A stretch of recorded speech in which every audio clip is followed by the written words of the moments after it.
It had been almost 10 years after me and my friends had defeated Gordon Slyman and destroyed all of his tapes. Now, as adults, we celebrate like an anniversary until we got a shocking call from someone. Me and my friend and my other friend and my genius friend were all playing some board games while we heard a knock on the door. I got up and opened the door and looked at my front door to see that there was a woman I didn't even recognize.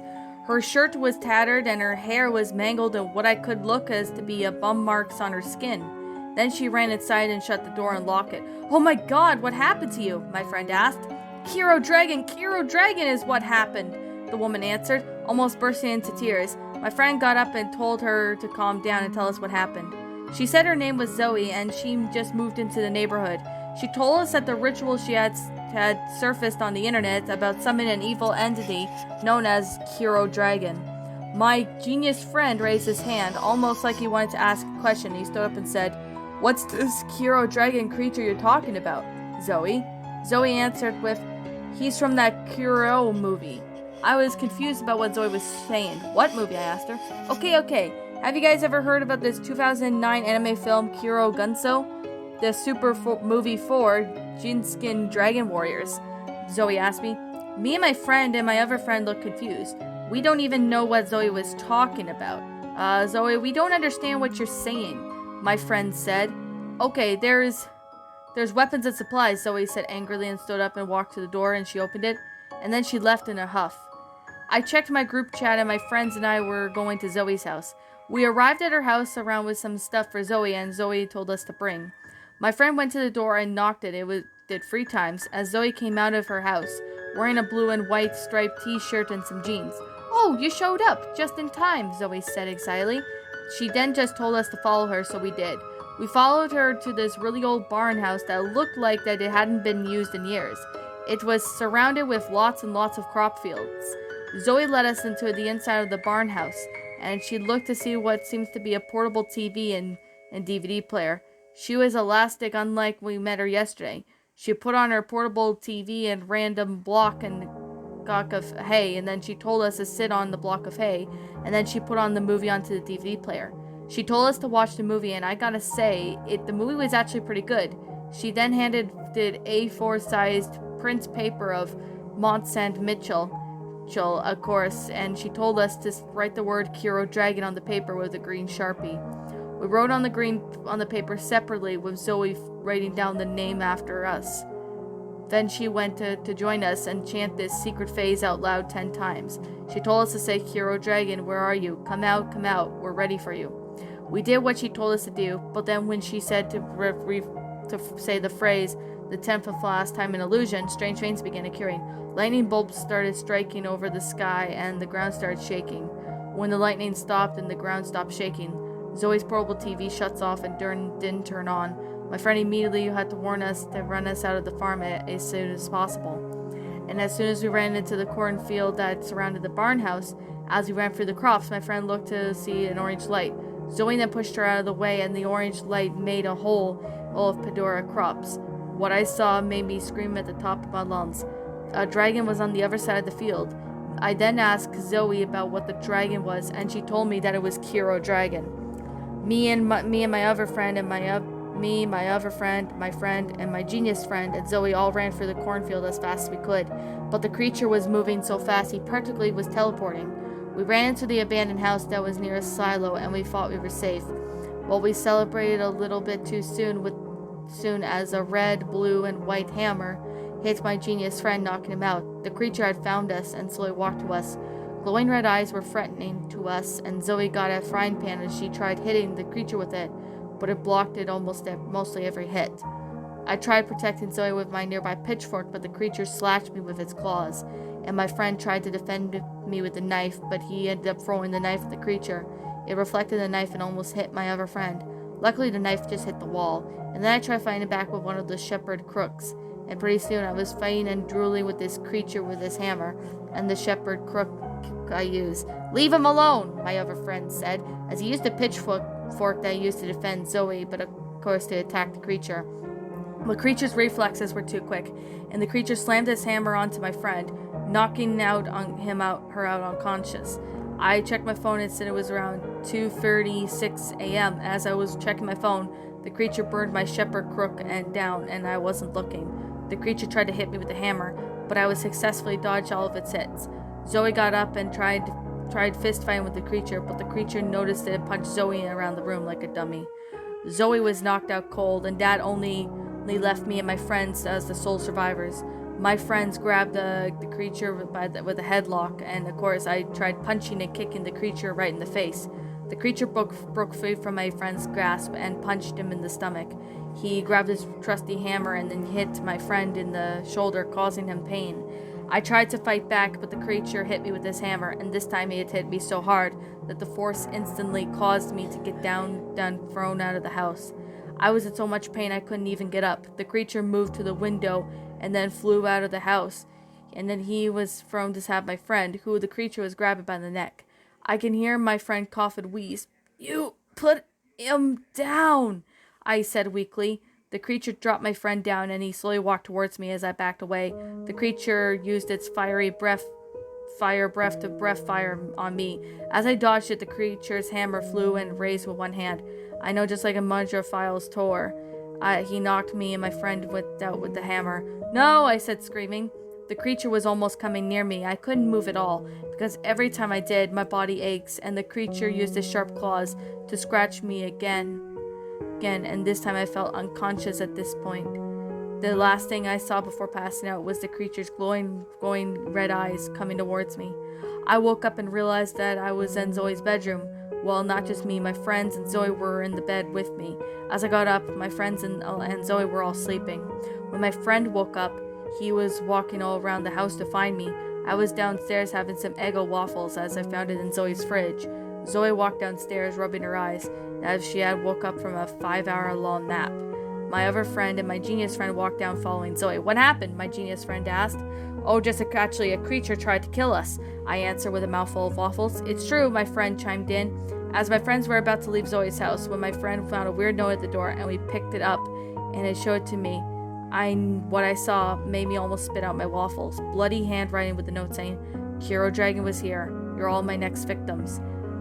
Scared, I quickly stood up and brought the plate of waffles to me. My friends were so confused by this, but they figured out within minutes. Now they must get prepared just in case if the creature comes back to get us tonight. And that, my little pretties, was the Kero Dragon Ritual Part 2, The Revenge. A Kero Dragon creepypasta written by Affan Jamsari. Affan Jamsari, I want to thank you so much for the story. Now, to get to my final thoughts on this one, well, I actually say it was a pretty good second part. But there are a couple things. I do have like a few negatives that I do have to make a mention of. But before that, let's say the grammar was mostly good, but it's not perfect. And I'm going to be explaining why it's not perfect in a little bit. But I could definitely say the concept itself was actually pretty interesting.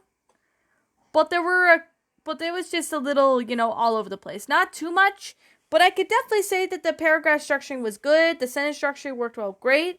The concept was just amazing, freaky at the same time. The storyline of how it went out was just absolutely amazing. And I could definitely say that the grammar was good for the most part. But I did spot a couple of, I spotted a bunch of, I did spot a couple lowercase i's. Now, I have to keep myself from fuming because you all know how I feel about lowercase i's. And I know who hates lowercase i's too, which is the Shadow Reader. And for those who have watched the Shadow Reader, I guess since 2019 or 2017, you probably know how much he hates about lowercase i's. Now, I'm going to say right now that this story was actually interesting, but there were a few grammatical errors and a few punctuation errors that I did spot it. Mainly the lowercase i's needs to be fixed. So, because here's the thing. If you're going to use yourself, like say, I actually, looked at this or something, you always have to have an uppercase I. All i's have to be capitalized unless it's not supposed to be. But if it says otherwise. But you still cannot have lowercase i's. Now, I'm keeping myself from fuming now, friend, because of it. Because, every time I see, lowercase i's, I'm like, well, you messed up, basically. someone made that meme about me, you know. But I'm just gonna say right now that the story itself is actually really well made. Now, I could definitely say the grammar was actually pretty good. But the grammatical errors I'd spot throughout the story just needs to be fixed up, along with the sentence structuring errors. Like a punctuation errors, I did spot a few of them. And the grammatical errors, I did spot a couple errors that need to be fixed. But other than that, the story was actually very well made. And very freaky, too. You know, to see the dragon going, you know, all attack mode on, you know, the protagonist and the fans. Now, I could definitely say this one's a fictional story, so I could definitely say it's a really good story. And it needs a little bit of improvement, but other than that, the story was actually really well made. And that's a very good plus that I can definitely say. Now, the grammatical errors and punctuation errors just need to be fixed up. But other than that, the story was actually very well amazing. Now, another thing I could definitely say was that how was the Kero dragon able to, you know, leave notes, you know, after they summon him? You know, that's actually something I really want to know, is how is that possible for the Kero dragon to sit there and do that? Otherwise, it might be just somebody, you know, doing that for a prank, but I don't know. Maybe you, since you wrote the story, our friend Jamsari, maybe you can explain that. But other than that, I could definitely say that this story was actually pretty interesting in my opinion. It's freaky, yes, but it's actually pretty good. Now, here's the thing, guys. It's on Goshia Wiki. If any of you guys who want to, you know, narrate it, but I don't touch Goshia Wiki unless someone wrote me a story for me on there. Other than that, I don't touch Goshia Wiki because, well, I could definitely say right now that it's just garbage in my opinion. Well, just to Goshia Wiki. But I'm just going to definitely say that this story needs a little bit of improvement here and there. But other than that, the story was actually really well made, and there was lots of time and effort into it. Now, if you guys want to take a look at this story, feel free to. It's on Goshia Wiki for any of you guys want to know. But although this was, of course, something I really want to say right now. Now, however, if you guys want to check this story out, feel free to. And yeah, I'm going to end up wrapping up the review because this story was actually pretty amazing and there was lots of time and effort into it, and I could definitely say that I liked it. So, I guess I'm going to, you know, wrap it up because, you know, I explained enough about what I liked about this story. So, I'm going to go right ahead and give out my final rating and wrap up the review because this review is long as it is. Now, I'm going to say right now that this is simply my own personal opinion, and if you disagree with me, that's fine too. We're all entitled to our own opinions regards to these creepypastas or funny pastas, well, creepypastas, and this is simply my own personal thoughts. My final rating of this story would have to be a 7 out of 10. I'm only giving it a 7 because the grammatical errors and the punctuation errors need to be fixed up, and the lowercase i's just needs to be uppercased. I had to keep myself from fuming because of that, just so you know. I'm not mad about it, but I kind of wrote a story that's quite similar to this about, I think it was The Wizard of Oz, like the 1990 cartoon series. I think I made a story that is kind of similar to this, but except it's a little different, but except it was a Freaky Friday related type episode, so that didn't really make a whole lot of sense, but, you know, I don't really care. But you guys, if you guys want to take a look at it, this is on Goshia Wiki, feel free to. Now, yeah, but otherwise than that, the story was actually really decent and well made. It just needs to be fixed up and use a little bit of improvement. But other than that, the story was actually really good. Now, I'm going to say right here, right now, that I'm going to thank you all so much for watching this video. And anyways, what did you all think about this curry pasta? Did you all enjoy it? Did you all not? Also, what you have done personally to help make this story a lot better? Leave me know what your thoughts are down in the comment section down below. I'm the Queen of Lions. Thank you so much for watching today's episode. And if you're brand new here to this channel, be sure to like, comment, subscribe for some more content by me. And don't forget to ring the notification bell so you guys won't miss an upload. Now, before I end the review, I would like to say that I'm going to be doing a collab with Space Voyager. Like, we're doing a story collab, writing and narrating. So I just thought I would like to give you like a little heads up on that, just so you guys know. And it is going to be a Kim Possible story, and I'm not telling what it is. Well, you probably have seen it on my live stream, so I just thought if you guys missed my live stream, just thought I would, let you guys know what's going to be going on, and that's going to be my next future project. And we're still working on it. So, yeah, guys, if you guys like I said, if you're new to my channel, be sure to like, comment, and subscribe. Don't forget to ring the notification bell to when I upload, so then you guys won't miss an upload. And like always, I'm going to see you all in the next video. Peace out, and I will see you all in the next video. And like always, please roll the outro, because I'm out.